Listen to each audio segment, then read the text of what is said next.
तो भाइयों, राजनांदगांव 75 विधानसभा से मैं प्रत्याशी के रूप में आपके सामने प्रस्तुत हुआ हूँ। आप लोगों ने हर बार कहीं न कहीं धरती पकड़ नेता ऐसा कहते किसी को सुना होगा, लेकिन धरती पकड़ क्या होता है और धरती पकड़ किसे कहते हैं ये हर बार कोई पूरी तरह से आपको बता देता होगा, ये जरूरी नहीं है। आखिर धरती पकड़ है क्या चीज, धरती पकड़ किसे कहा गया है, क्यों कहा गया है, और हम आपको कौन सी धरती पकड़ नेता छत्तीसगढ़ का है उसे बताने जा रहे हैं। गूगल बाबा की जानकारी के अनुसार हम आपको ये शेयर करने जा रहे हैं। पहले नंबर पर आते हैं काका जोगिंदर सिंह, बरेली के रहने वाले थे। वार्ड पार्षद से लेकर राष्ट्रपति तक का चुनाव लड़े, ऐसा गूगल बाबा ने बता दिया। पंडित जवाहरलाल नेहरू ने विधानसभा टिकट देने की पेशकश की थी, लेकिन काका ने मना कर दिया। जमानत राशि जब्त होने के बाद काका कहते हैं कि ये देश के फंड का योगदान है। दूसरे नंबर पे आता है नागरमल बिजोरिया, भागलपुर के रहने वाले। इन्होंने भी लगभग हर चुनाव लड़ा है। ये दिल्ली से पटना तक लड़ चुके हैं। नामांकन में अपने साथ गधों को ले जाते थे। ये कहते हैं कि दिखता है कि नेता कैसा लोगों को मूर्ख बनाते हैं। तीसरे नंबर पर आते हैं तमिलनाडु के पद्मराजन। पद्मराजन इलेक्शन किंग के नाम से मशहूर रहे। पद्मराजन अपने नाम के आगे गिनीज बुक ऑफ वर्ल्ड का नाम दर्ज कराना चाहते थे और वह सबसे ज्यादा चुनाव हारने वाले प्रत्याशी के तौर पर रहे। वे धर्मपुरी सीट से भी चुनाव मैदान में रहे। चौथे नंबर पर आते हैं श्याम बाबू शुद्धभी, ओडिशा के रहने वाले पीवी नरसिम्हा राव बिजू पटनायक, नवीन पटनायक के खिलाफ चुनावी मैदान में अपना डंका बजा चुके हैं। हालांकि उनके हाथ हार ही लगी। शुद्धभी ने ब्रह्मपुर आस्था सीट के नाम से भरा था नामांकन, वहाँ भी हार ही मिली, ऐसा बताया गया। पांचवें नंबर पर आता है नरेंद्र नाथ दुबे। अडिग नाम ही अडिग होता है। अडिग वाराणसी के रहने वाले रहे। यही से वह ये मोदी के खिलाफ चुनाव लड़ रहे थे। भगवान राम की तरह ड्रेस पहनकर नामांकन भरने पहुंचे थे। ये रहे पूरे के पूरे वे 5 लोग जिनको धरती पकड़ के नाम से जाना जाता है। अब हम आपको बताने जा रहे हैं छत्तीसगढ़ के यूसुफ भाई, इन्हें भी धरती पकड़ कहा जा सकता है। अब पूरी तरह देखिए कि राजनांदगांव छत्तीसगढ़ के धरती पकड़ को हम आप लोगों के लिए बहुत सारी जानकारी लेकर आते हैं और ऐसी कुछ रोचक जानकारियां भी लेकर आते हैं और कुछ आपके फायदे की भी जानकारियां लेकर आते हैं। लेकिन आज हम आपको चुनाव से जुड़ी जानकारियां देने जा रहे हैं, जिसमें धरती पकड़ का आपने पूरे देश में नाम सुना होगा, लेकिन हम आपको राजनांदगांव के धरती पकड़ के बारे में बताने जा रहे हैं। आइए हम उनसे आगे चर्चा करेंगे। मैं दीप और आप देखना चालू कर चुके हैं ओनली नेशन। बताइए आपके जहन में कैसे आया कि आप चुनाव लड़े?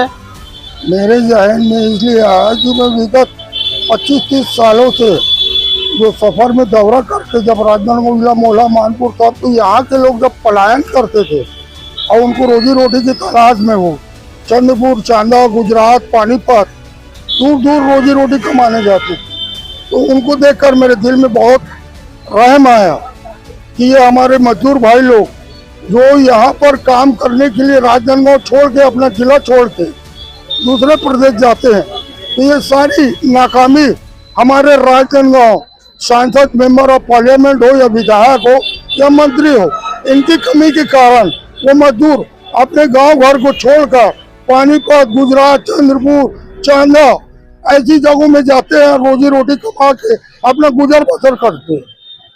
तो आपने इतनी बार चुनाव लड़ा है, एक भी बार नहीं जीता है। आप बताना चाहेंगे कि कितने बार चुनाव लड़ा है और अभी तक आपके पक्ष में रिजल्ट क्यों नहीं आया है? मेरे पक्ष में रिजल्ट इसलिए नहीं आया है कि इन नेताओं ने आज तक देश की आजादी के बाद मतदाता भाई बहनों को भी रिश्वत दे के रिश्वत खोर बना दिया है। आज किसी भी गांव में प्रचार करने जाओ तो वहाँ बहन बेटी हो या युवा दोस्त भाई हो, वो ये कहते हैं कि आपने हमारे लिए क्या लाया। यानी मैं प्रत्याशी हूँ, राजनांदगांव विधानसभा से लड़ने वाला हूँ, राजनांदगांव विधानसभा 75 से। तो मतदाता भाई बहन ये कहते हैं कि हमारे लिए क्या दारू लाए हो, कि खाने पीने के लाए हो, या बहन बेटी बोले कि बिछिया कंबल साड़ी लाए हो। तो इन मतदाताओं ने आजादी के 75 साल में हमारे छत्तीसगढ़ और राजनांदगांव जिले के वासियों को भ्रष्टाचारी सिखाई है। तो आपने अभी तक विधानसभा ही चुनाव लड़ा है कि और भी बहुत से कोई से चुनाव लड़े हैं, तो बताइए। मैं राजनांदगांव विधानसभा चुनाव भी लड़ा हूँ 3 बार, 2 बार माननीय मुख्यमंत्री रमन सिंह के अगेंस्ट में, और उसके पहले एक बार उदय पुलियार जी, लीलाराम भोजवानी के अगेंस्ट में लड़ा हूँ। लोकसभा भी लड़ा हूँ, महापौर का भी चुनाव लड़ा हूँ, पार्षद के भी चुनाव लड़ा हूँ। और मेरा चुनाव लड़ने का मकसद यही रहता है कि मेरे शहर के, जिले के, प्रदेश के मतदाता भाई बहनों को अपना हक और अधिकार मिले। मेरे सहयोगी भी साथ में हैं, वो भी कुछ सवाल पूछना चाहेंगे। पूछिए। आप प्रॉपर यहीं से हैं? प्रॉपर राजनांदगांव की मेरी पैदाइश है, राजनांदगांव ही रहता हूँ। छोटा से बड़ा राजनांदगांव, पारका पारा, भारतीय कन्या शाला के पीछे मेरा घर है। अगर आप विधायक बन भी जाए यहाँ के, तो यहाँ की जनता के लिए क्या करेंगे आप? मैं सबसे पहले हमारे जो शिक्षित बेरोजगार हैं या अशिक्षित बेरोजगार हैं, उनके लिए रोजगार उत्पन्न करूंगा, रोजगार यानी उनके लिए उपलब्ध कराऊंगा। ये मेरा, और किसान भाइयों के खेतों तक पानी पहुंचाने का काम करूंगा, जिससे हमारे जिले में हरियाली हो, उनकी रोजी रोटी चले, हमारे शिक्षित भाइयों को काम मिले। आज 15 साल माननीय मुख्यमंत्री रमन सिंह जी यहाँ थे, एक बार डोंगरगांव से मुख्यमंत्री बने थे, उसके बाद 2 बार राजनांदगांव विधानसभा से मुख्यमंत्री बने। उसके बावजूद केंद्रीय उद्योग मंत्री थे माननीय रमन सिंह जी सांसद। उस समय बेंजी मिल उठ गई। बेंजी मिल में कम से कम मैं समझता हूँ 7-7.5 हजार मजदूर काम करते थे। एक मजदूर अगर काम करता है तो अपने घर के 4-5 बच्चों को, बीवी बच्चे बहन बेटियों को पालता है, जीवन यापन करता है। उसके बाद वो बेंजी मिल उठ गई, चलो उसका हमको कोई दुख नहीं। लेकिन आप 10 साल मुख्यमंत्री राजनांदगांव विधानसभा से रहे, तो आपने ऐसा कोई फैक्ट्री कारखाना क्यों उपलब्ध नहीं किया जिसके कारण हमारे शिक्षित बेरोजगार भाइयों को, अशिक्षित भाइयों को काम मिलता और वो अपने जीवन यापन करते और नशा पत्ती से बचते और सुख शांति में जिंदगी गुजारते। मैं 3 बार विधानसभा लड़ चुका हूँ और 1 बार लोकसभा लड़ चुका हूँ। उसके बाद महापौर का भी चुनाव लड़ चुका हूँ। उसके अलावा 5-6 बार पार्षद का चुनाव लड़ चुका हूँ। लेकिन जनता जो है प्रलोभन के चक्कर में रहती है, वो ये नहीं समझती कि आज नेता लोग कुछ प्रलोभन देकर उनको गुमराह करके वोट पाते हैं और उसके बाद वो अपने अपने स्थान पर बैठकर जनता की कोई परवाह नहीं करते। मैं ये चाहता हूँ मुझे सेवा का मौका मिलेगा तो मैं जरूर हमारे राजनांदगांव विधानसभा के भाई बहन सभी लोगों की सेवा करूंगा, तमाम मतदाताओं की। जैसे आप जनता के प्रलोभन की बात कर रहे थे, लेकिन अगर आपको कोई पार्टी प्रलोभन देती है तो आप क्या बढ़ जाएंगे क्या चुनाव से? मैं इस बात के लिए तो यही कहूंगा, अभी तक के मेरे को 35 से 40 साल हो गए चुनाव लड़ते।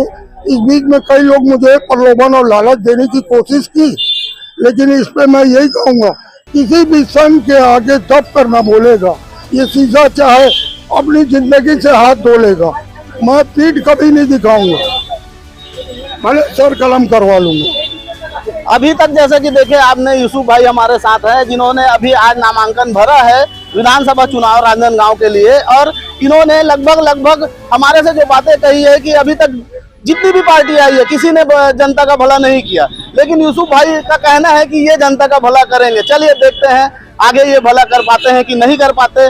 हम हमारे साथ आप बने रहिए, हमारे राजनांदगांव के हम धरती पकड़ के साथ थे।